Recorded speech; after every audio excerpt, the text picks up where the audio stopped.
ভারত ভয় দেখায়, দেখায় না? ভারত ভয় দেখায়, তাদের নাচের পুতুলকে আমরা ভেঙ্গে ফেলেছি বলে তাদের যত গাত্রদাহ, তাদের যত জ্বালা যন্ত্রণা, ঠিক কিনা? কি ভয় দেখায়? আলু দেবে না, পেঁয়াজ দেবে না, রসুন দেবে না, ঠিক না? ছাগল আমি বলেছিলাম আমার মসজিদ তো ইন্ডিয়ান হাই কমিশনের পাশে, জুমার খুতবায় বলেছিলাম যে তোমরা এমন একটা জাতিকে ভয় দেখাও সেই জাতির উপরে বছরে একটা মাস না খায়া থাকা ফরজ, ঠিক কিনা? সুতরাং তোমাদের এই সব পচা ভয় মুসলমান পায় রিস্কের মালিককে। রিস্কের মালিককে গোটা বিশ্ব থেকে আফগান বিচ্ছিন্ন। আফগানিস্তানের মুসলমানেরা না খেয়ে মারা গেছে, বরং আফগানিস্তানের মুসলমানেরা পৃথিবীতে সবচাইতে সুখে আছে, শান্তিতে আছে। আল্লাহু আকবার। ভালো রাখেন কে? আল্লাহ রাব্বুল আলামিন বলেন, ওয়ালাউ আন্না আহলাল কুরা আমানু ওয়াত্তাকাউ লাফাতাহনা আলাইহিম বারাকাতিম মিনাস সামাই ওয়াল আরদ। উলামায়ে কেরাম যারা আছেন তারা বুঝবেন, লাউ হলো হুরুফে শারতিয়া। আল্লাহ তাআলা বলেন, লাউ আন্না আহলাল কুরা আমানু, যদি এই জনপদের লোকেরা ঈমান আনে, আর ওয়াত্তাকাউ, আমি আল্লাহকে ভয় করার নীতি যদি তারা অবলম্বন করে, কথা দিলাম, ওয়াদা দিলাম, গোটা বিশ্ব জগতের আসমান আর জমিনের সমস্ত বরকতের দরজা তাদের জন্য ওপেন করে দেব। আল্লাহু আকবার। সমস্ত বরকতের দরজা খুলে দিবেন কে? শর্ত হলো ঈমান লাগবে, শর্ত হলো তাকওয়া লাগবে, শর্ত হলো তাওয়াক্কুল লাগবে, শর্ত হলো ইখলাস লাগবে। এই যে গুণগুলোর কথা বললাম, এই গুণ ছাড়া মুসলমানদের ভাগ্যে শান্তি, সুখ, সমৃদ্ধি, উন্নতি, অগ্রগতি, স্বাধীনতা আসতে পারে না, পারে না, পারে না, ঠিক কিনা? যেটা আফগানের মুসলমানদের আছে। ওরা আমাদেরকে ভয় দেখায়, যাই দেখাক না কেন, ওরা আমাদেরকে এই আক্রমণ করবে, সেই আক্রমণ করবে, চট্টগ্রাম দখল করবে, এই করবে, সেই করবে। গোবর, ওই মূত্র আর গোবর খাইতে খাইতে আপনার সব মেধা, স্মৃতি, শক্তি সব ওদের নষ্ট হয়ে গেছে। তোমাদের জানা উচিত, তোমাদের অস্ত্র বেশি হতে পারে, জনসংখ্যা তোমাদের বেশি হতে পারে, কিন্তু পৃথিবীতে মুসলমান এমন একটা জাতি যারা পৃথিবীর কোন যুদ্ধে অস্ত্রের বলে যেতে নাই, ঠিক কিনা? মুসলমান যুদ্ধের ভিতরে জয়লাভ করেছে ঈমান দিয়া। কি দিয়া? ইসলামের প্রথম রক্তক্ষয়ী যুদ্ধের নাম হলো বদর, ঠিক কিনা? এই বদরে মুসলমান বেশি না কাফের বেশি? মুসলমান মাত্র 313 জন মোকাবেলা করেছেন 1000-এর বিপক্ষে, ঠিক কিনা? 1000 জনকে আল্লাহ তাআলা পরাজিত করে মুসলমানদেরকে বিজয় দিয়েছেন। আল্লাহু আকবার। অস্ত্র কি মুসলমানদের অনেক ভালো ছিল নাকি? খেজুর গাছের ডাল দিয়া যুদ্ধ করেছেন কালেমা পড়নেওয়ালা। আল্লাহু আকবার। খেজুরের ডাল দিয়া মুহাম্মদ সাল্লাল্লাহু আলাইহি ওয়াসাল্লাম একা আল্লাহর হাবিব অসংখ্য কাফেরকে দুনিয়া থেকে কচু কাটা করে বিদায় করে দিয়েছেন। আমরা সেই মুসলমান, পৃথিবীর কোন রক্তচক্ষুকে পরোয়া করি। আল্লাহ তাআলা বলেছেন, যদি তোমরা ঈমানদার হও, তাকওয়া যদি অবলম্বন করো, আমি আল্লাহ তাআলা তোমাদের জীবনের আসমান আর জমিনের সমস্ত বরকতগুলো আমি আল্লাহ তোমাদের জন্য মুক্ত করে দেব। সুতরাং আমাদের ঈমানকে মজবুত করতে হবে, আমাদের তাকওয়া, আল্লাহর উপরে ভরসা, আল্লাহকে ভয় করে আমাদের জীবন সাজাতে হবে, ঠিক কিনা? আল্লাহ যেন সেই তৌফিক আমাদেরকে দেয়, বলি আমিন। তাহলে যেটা বলতেছিলাম, কোরআনে কারীম যদি পড়ি, কোরআন যদি বুঝি, কোরআন যদি মানি, ব্যক্তিতে, পরিবারের, সমাজে, রাষ্ট্রে।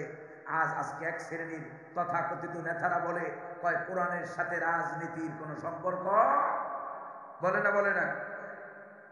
কাদেরকে খুশি করতে চান? বেশি খুশি করতে যাবেন না আপনাদের আগে যিনি খুশি করতে যাইয়া নিজের খাবার, রান্না করা খাবারও তার কপালে খাওয়া জোটে।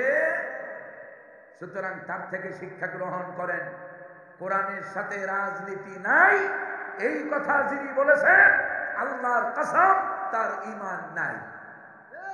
কারণ কোরআন হচ্ছে পরিপূর্ণ, কমপ্লিট, মোকাম্মেল।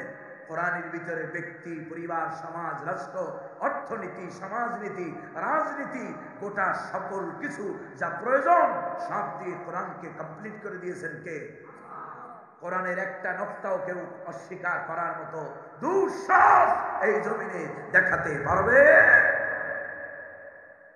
কোরআনের সাথে রাজনীতি নাই। আপনি কোরআনের রাজনীতি না করতে পারেন, কোরআনে কারীমের রাজনীতি আপনারা বিশ্বাস না করতে পারেন, কারণ কোরআনের রাজনীতির ভিতরে প্যাড নীতি নাই। কি নীতি নাই? প্যাড নীতি নাই। কোরআনের রাজনীতি শিক্ষা দেয় শুধু দাও আর দাও, স্যাক্রিফাইস, স্যাক্রিফাইস। যেমন দিয়েছেন সাইয়েদনা আবু বকর, যেমন দিয়েছেন সাইয়েদনা ওমর, যেমন দিয়েছেন সাইয়েদনা ওসমান, যেমন দিয়েছেন সাইয়েদনা আলী রিদওয়ানুল্লাহি তাআলা আলাইহিম আজমাইন। শুধু দিয়েছেন, কিছুই নেন। সেই ধরনের রাজনীতি শিখায় কোরআন। এই জন্য ওনাদের কোরআনের রাজনীতি মজা লাগে। আপনি কোরআনের রাজনীতি করেন না, সেটা আলাদা বিষয়, কিন্তু কোরআনের রাজনীতি নাই এই কথা বলার মতো দুঃসাহস আর এই জমিনে দেখাবেন না, ঠিক কিনা? আল্লাহ যেন বোঝার তৌফিক দেয় বলি আমি। তাহলে কোরআন দিয়া ব্যক্তি, পরিবার, সমাজ, রাজনীতি, অর্থনীতি সবটা যদি সাজাতে পারি, কিয়ামতের দিন কঠিন ময়দানে যেদিন ভাই ভাইকে চিনবে না, বন্ধু বন্ধুকে চিনবে না, মা তার সন্তান থেকে পলায়ন করবে, সন্তান তার মা থেকে পলায়ন করবে, সেদিন আল্লাহ ওই গোলামটারে আল্লাহর গোলাম বলে পরিচয় করায় দেবেন। আল্লাহু আকবার। আল্লাহ রাব্বুল আলামিন বলেন, সেই কিয়ামতের কঠিন ময়দানে আল্লাহ রাব্বুল আলামিন ডাক দিয়ে বলবেন, ইয়া ইবাদি লা খাউফুন আলাইকুমুল ইয়াওমা ওয়ালা আনতুম তাহজানুন। আল্লাহু আকবার। আল্লাহ বলবেন, ও আমার বান্দা, ও আমার গোলাম, ইয়া ইবাদি, কি আদরণীয় ডাক, কি সম্মানের ভাষা। আল্লাহ তার গোলামকে ডাক দিয়া বলবেন, ও আমার গোলাম, দুনিয়াতে কোরআন পড়েছ, দুনিয়াতে কোরআন বুঝেছ, দুনিয়াতে কোরআন প্রতিষ্ঠার আন্দোলনে ঐক্যবদ্ধ ভূমিকা রেখেছ।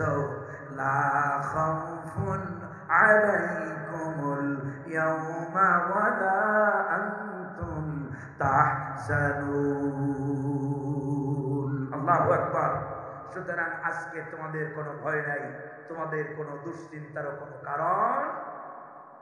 সেদিন কিয়ামতের ময়দানে আল্লাহ রাব্বুল আলামিন শুধু বান্দা বলে পরিচয় করায় দিবেন তা নয়, এই পৃথিবীতে যারা কোরআনের সমাজ তৈরি করেছে, কোরআন পড়েছে, কোরআন বুঝেছে, কোরআন দিয়া ব্যক্তি জীবন, পরিবার জীবন, সমাজ জীবন, রাজনীতি, অর্থনীতি, জীবনের সকল ক্ষেত্রে কোরআনকে যারা অনুসরণ করবে, আল্লাহ তাআলা কিয়ামতের দিন তাদের বিনা হিসেবে আল্লাহর জান্নাত দিয়ে দিবেন। আল্লাহু আকবার। আল্লাহ রাব্বুল আলামিন বলেন, উদখুলুল জান্নাতা লা খাউফুন আলাইকুম ওয়ালা আনতুম তাহজানুন। আল্লাহু আকবার। আল্লাহ বলবেন, ও আমার বান্দা, উদখুলুল জান্নাহ, জান্নাতে ঢোকো, তোমাদের কোনো ভয় নাই, তোমাদের জাহান্নাম নিয়ে তোমাদের কোনো দুশ্চিন্তারও কোনো কারণ। সুতরাং এই তিনটা কাজ মনে রাখতে হবে। কোরআন পড়তে হবে, কোরআন বুঝতে হবে, কোরআন প্রতিষ্ঠার আন্দোলনে প্রতিটি কালেমা পড়নেওয়ালা মুসলমানকে যথেষ্ট ভূমিকা রাখতে হবে, ঠিক কিনা? যারা মুসলমান দাবি করে, কালেমা পড়ার দাবি করে, লা ইলাহা ইল্লাল্লাহ দাবি করে, তাদের জন্য মানুষের তৈরি করা, আন্দোলন করা কোন মুসলমানের জন্য জায়েজ না, ঠিক কিনা? আমরা এই কথাটা বুঝি না। আল্লাহর কসম, বিশ্বাস করেন পৃথিবীর বুকে আল্লাহর কোরআন ছাড়া শান্তি আসতে পারে না। পৃথিবীতে কোরআন ছাড়া কেউ শান্তি প্রতিষ্ঠা করতে পারবেও? বিশ্বাস হয় কথা আপনাদের? কাদের বিশ্বাস হয় হাত তুলে দেখান। সবাই বিশ্বাস যদি কথা করেন যে কোরআন ছাড়া শান্তি সম্ভব নয়।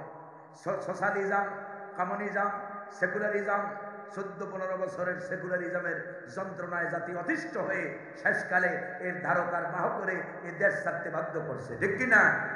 ভবিষ্যতেও কোনো মানুষের তৈরি করা মতবাদ আমাদেরকে শান্তি দিতে পারবে? শান্তি দিতে পারবে কেবলমাত্র আল কোরআন, ঠিক কিনা? সুতরাং কোরআন প্রতিষ্ঠার আন্দোলনে ঐক্যবদ্ধ ভূমিকা যেন রাখতে পারি, আল্লাহ যেন সেই তৌফিক আমাদেরকে দান করে বলি আমিন। রাগ করেছেন আপনারা? কষ্ট পাইছেন? ভূমিকায় একথা নেতা হিসেবে তাদের পিছনে দৌড়ান। ভূমিকার সর্বশেষ কথা, তাদের পিছনে নেতা হিসেবে তাদেরকেই গ্রহণ করে।